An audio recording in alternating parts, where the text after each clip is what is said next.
A warm welcome to all who are tuning into this charla, the Biden-Harris Vision for Colombia and the Colombian American Community. My name is Guy Mantell, and I am the Executive Director of Global Americans, and we're thrilled that we were approached to co-host this event and evaluate the current state of the U.S.-Colombian relationship and what that relationship might look like under a possible Biden-Harris administration, with a particular focus on how a Biden-Harris administration might engage Colombia, Colombian Americans, and the Western Hemisphere more broadly. For those engaging with our organization for the first time, I'd invite you to find us at theglobalamericans.org, where you'll find critical analysis on the region that seeks to broaden the discussion of the Americas within the global context. We're thrilled to be joined tonight by experts, policymakers, change makers, and thought leaders. But more importantly, we're thrilled to be joined tonight by concerned citizens, engaging in the process of learning more about the candidates in this upcoming election, including what is at stake for their communities in roughly 1 week's time. On the table tonight will be questions of how a Biden-Harris administration might leverage longstanding U.S.-Colombia ties for the betterment of both countries.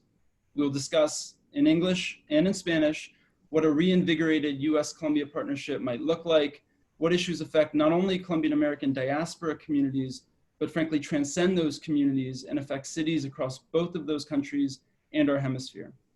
At the end of the conversation, I know Roberto will be leading attendees in a virtual phone bank, so we do invite you to stay tuned for that. Without further ado, I'm now turning this over to Will Freeman, who I know has a few introductory remarks before we roll this into our panel discussion. On behalf of Global Americans, thank you again, everyone, for tuning in. And Will, the floor is all yours. Thank you, Guy, and thank you, Global Americans, for welcoming us.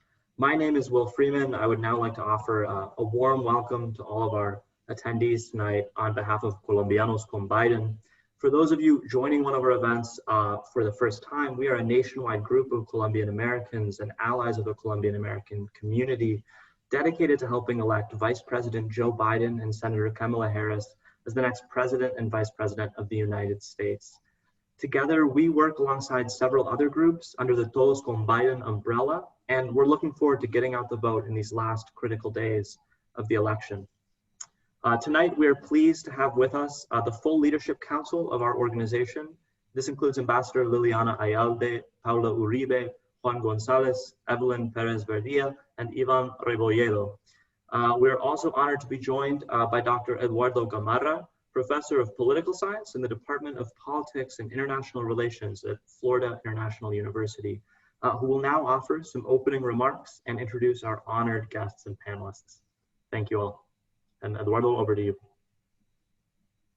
Thank you very much. It's a real pleasure and privilege to join you all, to again join especially people like Senator Menendez and Representative Gallego. So what I'd like to do just in the course of the next 2 or 3 minutes is talk a little bit about how Senator Biden has seen particularly the region as a whole, but more specifically Colombia.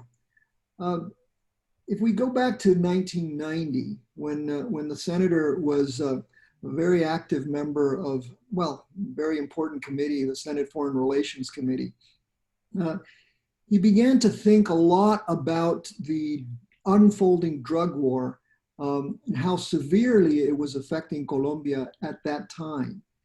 And rather than taking the approach that many people wanted, which was the approach being much more on the interdiction side, much more targeting countries in a police or military fashion, he began or was one of the precursors of a different approach, which in fact led to the creation of the Andean Trade Preference Act, which largely looked at the problems of drugs in Colombia, not as some kind of fatal flaw that Colombia had, not as something that Latin Americans as a whole did to invade the United States or to fill us with drugs, but more as a problem of development, more as something that could be approached from an entirely different frame of mind. And so if you look at the last 30 years or so of Senator Biden's career in the Senate, or so we may actually have gone, the Affordable Health Care Act and its protections all gone with no replacement. And then let's even go further down the line. You know, we know there's a lot of Colombians here that are here without permission.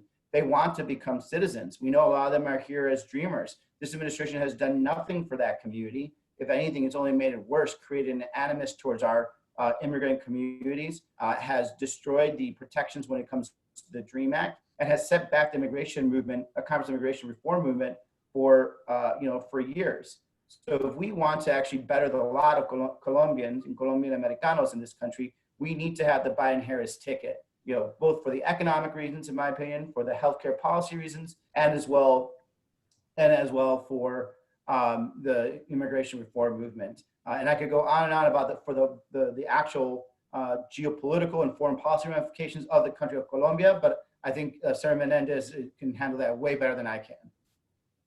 Yes, Senator Menendez. Well, thank you, Claudia, for sort of like moderating this, and your distinguished journalism. We appreciate it. And Professor Gamarra, thank you very much for bringing us all together. And I'm thrilled to be here with my colleague from the House of Representatives doing an outstanding job. Para mí esto está bien claro. Los colombianos son especiales a los Estados Unidos. Tienen más de 2 millones de colombianos americanos en este país. La relación entre los Estados Unidos y Colombia es especial en toda Latinoamérica. Ahora, el preservar esa relación, promover esa relación, entender la importancia de esa relación, sin duda, se encuentra en Joe Biden. Joe Biden fue uno de los primeros, como dijo el profesor, en promover el Plan Colombia, un plan de lo cual yo fui uno de los autores en ese momento en la Cámara de Representantes, que ayudó a Colombia restaurar su propia soberanía en su país, que trajo una vía a la paz, que trajo una vía a restaurar la economía de Colombia. So Joe Biden was one of its primary authors in the United States Senate when he chaired the Senate Foreign Relations Committee, which I later came on to chair and then the senior Democrat on. Joe Biden has said que los colombianos han hecho sacrificios enormes, personal, con la vida de colombianos, económicamente. He understands the reality of what Colombia has gone through. His visits over 3 times as Vice President of the United States to Colombia was in promotion of, for example, having Colombia be a NATO global partner, something that did not exist before. The free trade agreement, its implementation that Professor Gamarra spoke about. And unlike President Trump, who insulted last year in Florida, President Duque, and said, President Duque has done nothing for us. Al contrario, cuando yo fui el año pasado a Colombia y me reuní con el presidente Duque, estoy convencido de las contribuciones enormemente que está haciendo en nuestra lucha común. Entiendo los sacrificios que continúan. Entiendo sus esfuerzos en reducir la cultivación de coca. Entiendo sus compromisos con los Estados Unidos en el tema de seguridad. Y entiendo qué buen vecino han sido los colombianos, los más de 5 millones de venezolanos que han salido de Venezuela. We should be saying President Duque and the Colombians are doing an extraordinary job of being a leader in the hemisphere. Not that President Duque has done nothing for us. These are the differences. This is why Joe Biden and Kamala Harris are so important to this community. Senator Menendez, regarding that successful relationship you mentioned between both countries, there are some concerns related with the support that some members of the political party of President Duque have given to Trump campaigns.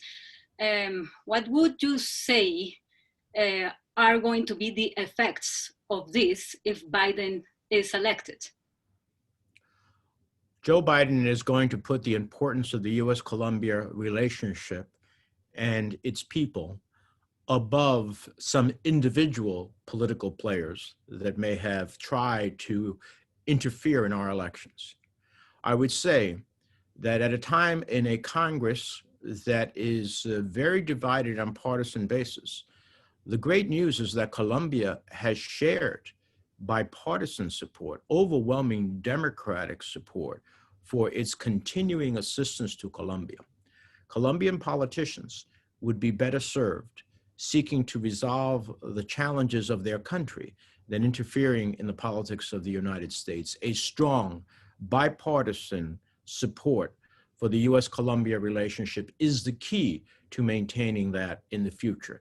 But I know that Joe Biden, regardless of what any Colombian politician will say, va a poner la responsabilidad de nuestras comunidades en Colombia y en los Estados Unidos primero sobre todo, y va a continuar los esfuerzos que ha llevado en favor de esa relación entre los Estados Unidos y Colombia como una relación ejemplar en el hemisferio occidental. Thank you. Representative Gallego, do you think that bipartisan support is at risk if Biden is the ones who win the presidency? I don't think bipartisan support is at risk because of Biden winning the presidency. I think the actions of these Colombian politicians, both on the left and the right, are putting the bipartisan support of Congress at risk. I think, Vice President Biden is a very responsible and forward-looking leader, and he understands the advantages both for Colombia and for the United States to continue this special relationship. But, Senator Menendez can tell you the history of how hard it was to even get Colombia to get going in the first place, and how hard we've all worked to keep that special relationship with Colombia bipartisan. And then when you have, some of these more, I would say, radical members of Congress, trying to interfere in this election, it makes it more difficult for us to go and get some of our members to support, aid towards Colombia. And not just on the left, but on the right here. There is a very, isolationist movement it's growing in the Republican Party and in the Democratic Party. And we don't want Colombia to be a big part, to be a victim of that.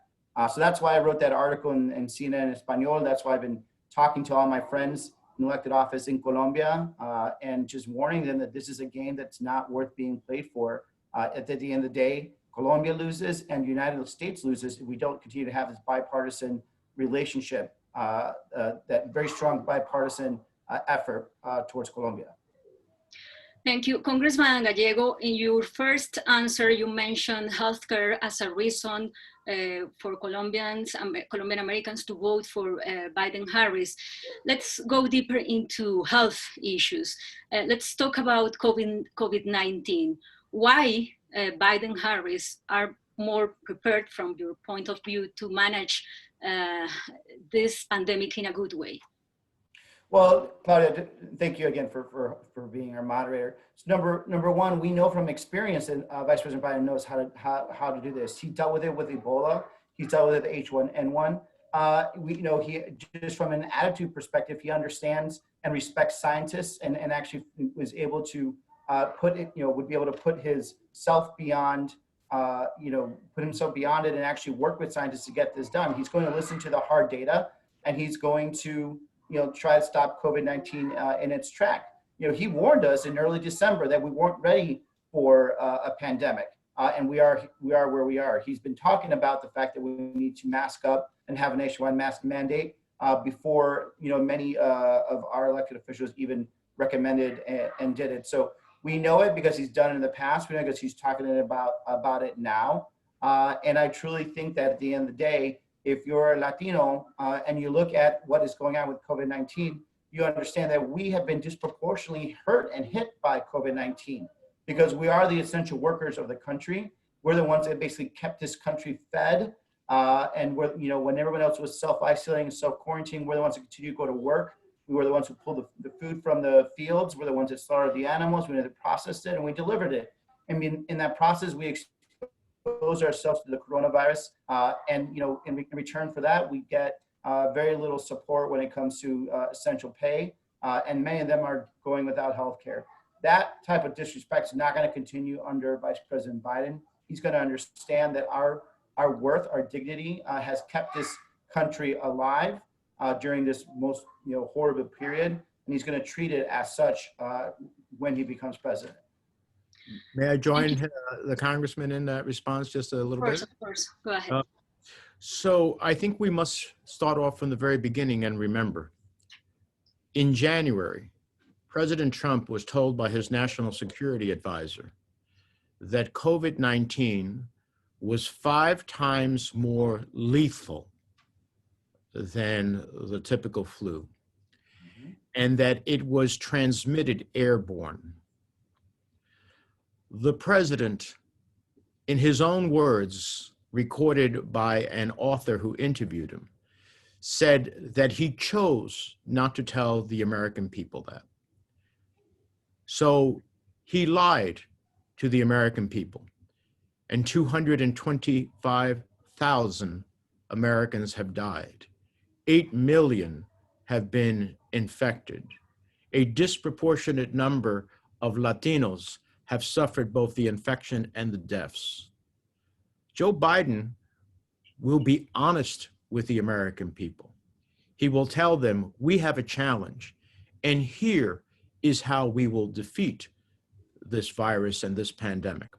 He has a plan, unlike the president, who even to this day continues to say that the virus is going away when we see record numbers of states with greater increases, more hospitalizations, and more infections. Joe Biden has a plan, from honoring the fact that wearing a mask is not a political statement, it's a healthcare reality, from going on to making sure of enforcing social distancing, from making sure that we have the resources for universal testing and contact tracing, which is critical. The only way that Colombian businessmen are going, Colombian American businessmen are going to be able to thrive and prosper, as with any businessman in America, is when I can guarantee citizens in my home state of New Jersey or anywhere else that their visit to the store, to the theater, to the restaurant, in terms of risk of COVID-19 has been dramatically mitigated. That's not what President Trump is doing. Joe Biden will give the resources for that, make sure that we have the testing, the contact tracing, then go ahead and help small businesses do what's necessary to be able to open, but open safely with whatever safeguards have to take place, make sure that our schools can open safely with the necessary resources. That's the fundamental difference to the question, Claudia. El presidente sabía la realidad en enero de este año. En lugar de decirle al pueblo norteamericano la verdad, mintió y 225,000 personas han muerto y más de 8 millones han sido afectados. Senator Menendez, even though respecting science, some people may fear that a different way in facing COVID-19 could impact in the economy very badly. What would you say to them if they think Biden represents that more conservative measures to handle pandemic? Well, it's a great question, and I like the fact that for the first time we're hearing about Joe Biden being conservative. You're right. Which is great. But in any event, look, I think Joe Biden has said it very clearly. Yes, we will follow the science, because only the science can lead us to the freedom of enjoying the life we knew prior to COVID-19. Solamente siguiendo la ciencia y los doctores y los expertos nos va a crear la oportunidad de regresar a la vida antes del COVID-19. Ahora, seguir la ciencia no quiere decir cerrar la economía, quiere decir abrir la economía en forma responsable para que todos podamos disfrutar, para que nuestros negocios puedan crecer de nuevo, para que podamos tener confianza como el consumidor que podemos salir, ¿no?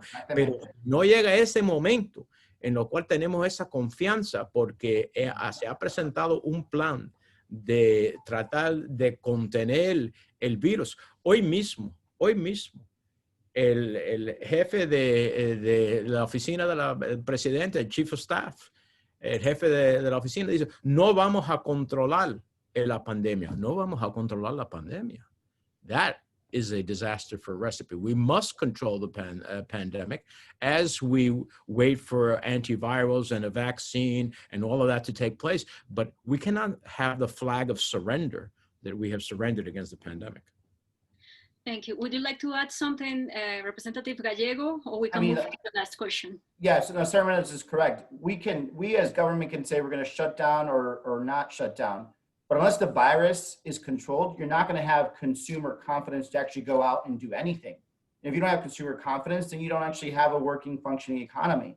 So this idea that the Vice President Biden is going to cause something greater harm by imposing restrictions to the point where the economy ends up shutting down and there's repercussions from that is overlooking the fact that this thing will happen on its own. People will not travel, people will not go to restaurants, people will not go to movie theaters. All these things will not happen, which will create a stagnant economy because there is no confidence in public health and public safety. So the vice president approach is correct in that manner. And if you are a small business owner, you want that steady leadership and predictability to actually be able to reopen so you can expand your business. Thank you. This last question is the same one for both of you. We all know that this is a crucial election for the future of the United States. Given that, what would you say to that Colombian Americans who are still undecided for whom to vote, or those who already decided not to vote?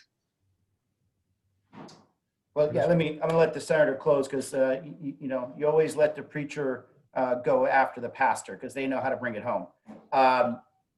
So the first thing I ask you is, are you better off now than you were 4 years ago? And in all scales and every way we look at it, it's very difficult for anyone to say that. Are you able to see your family? I haven't seen my mom, my son's grandmother, I think in about 4 weeks. And even then we have to be extremely careful. There are people that have not been able to say goodbye to their family members. Where are you in terms of your personal economy right now? We know that wealth is being lost on a daily basis here, and especially in the Latino community, we're barely bouncing back from the recession to the point where, to now that I think we've actually been even set further back.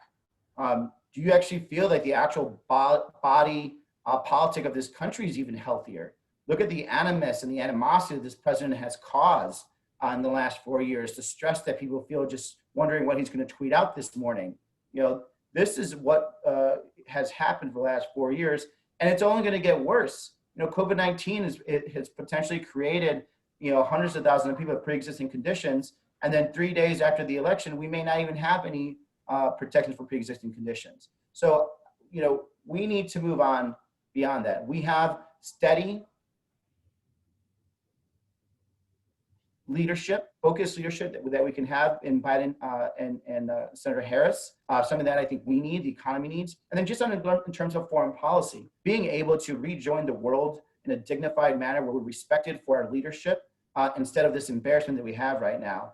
And I also want to make people understand that we actually have a great potential to really start pivoting away from other spots of the world and really have a true focus on the Western Hemisphere, where we can have some true capitalistic democracies going from Anchorage, Alaska, all the way down to Tierra del Fuego, with Colombia being the linchpin, the key to that, to being able to change this whole region and hemisphere.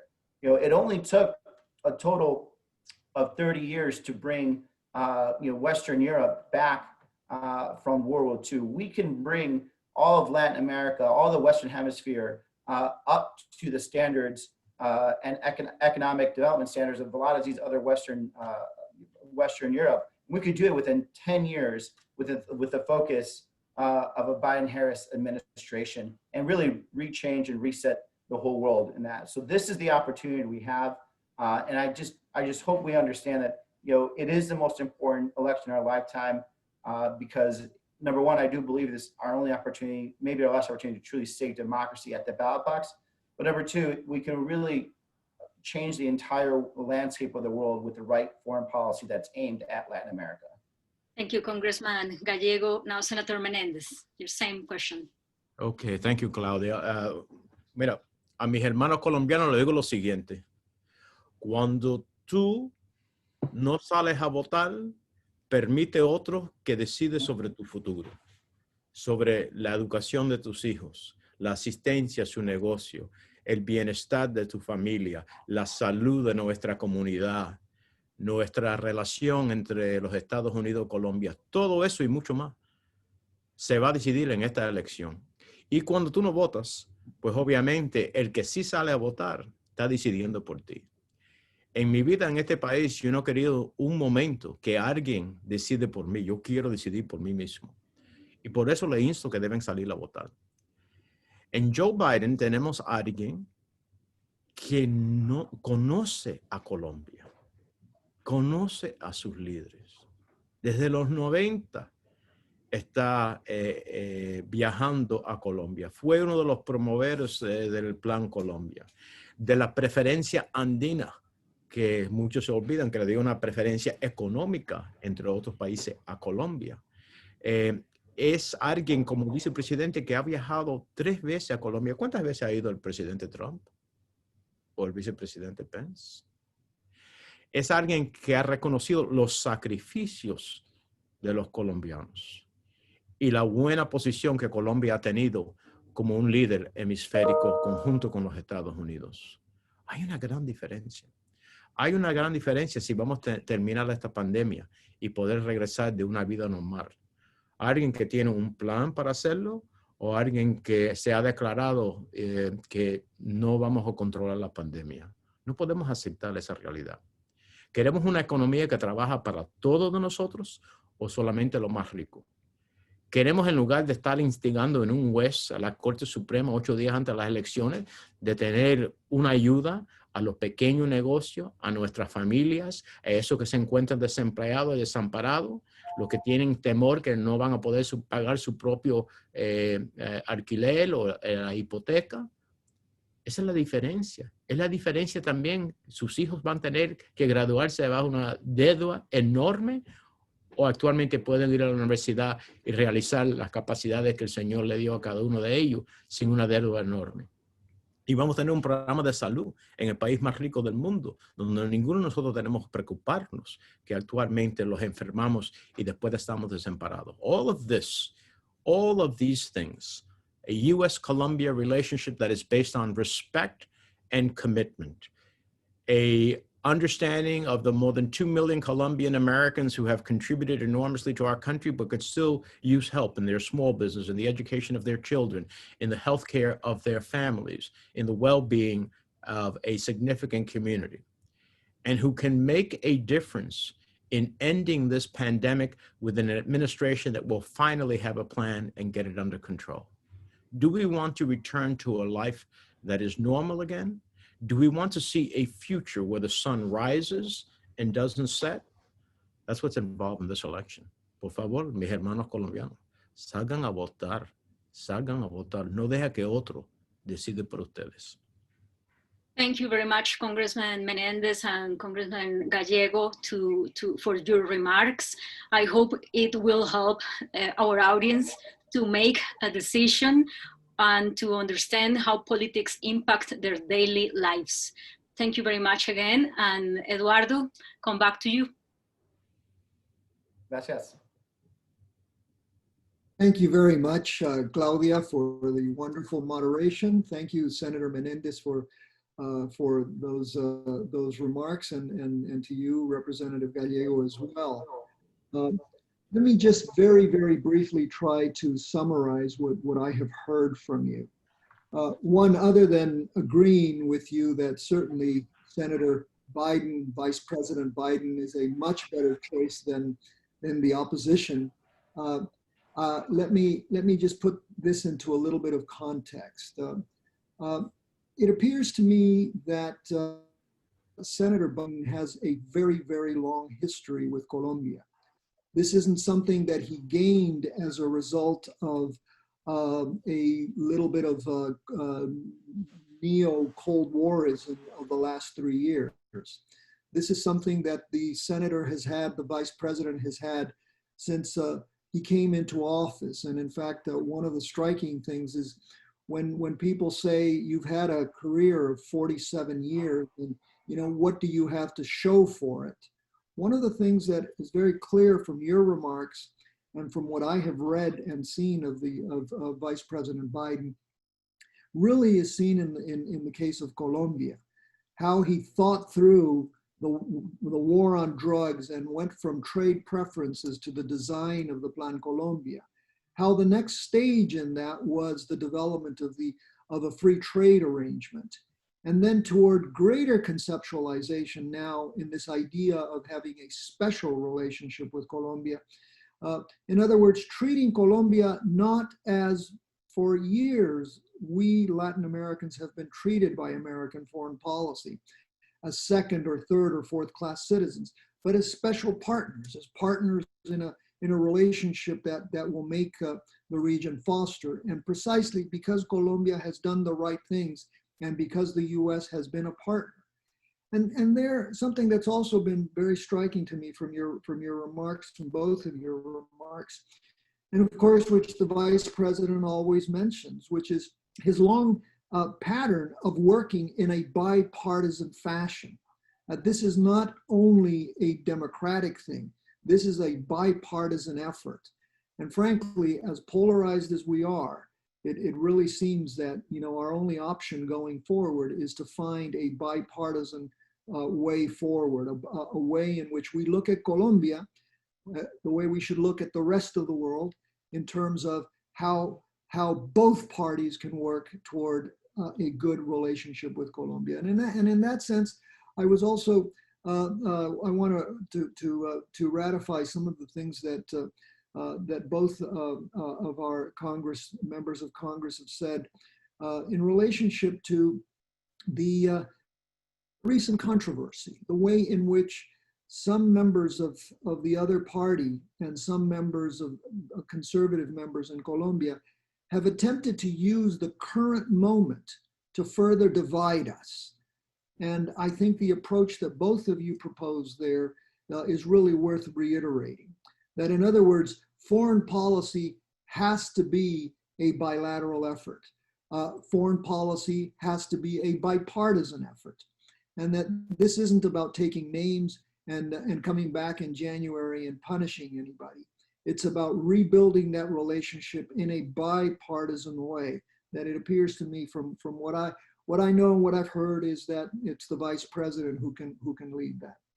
Finally, the question that's striking is, to me, is the way both of you have talked about why is it that Colombian Americans ought to vote for this Democratic ticket.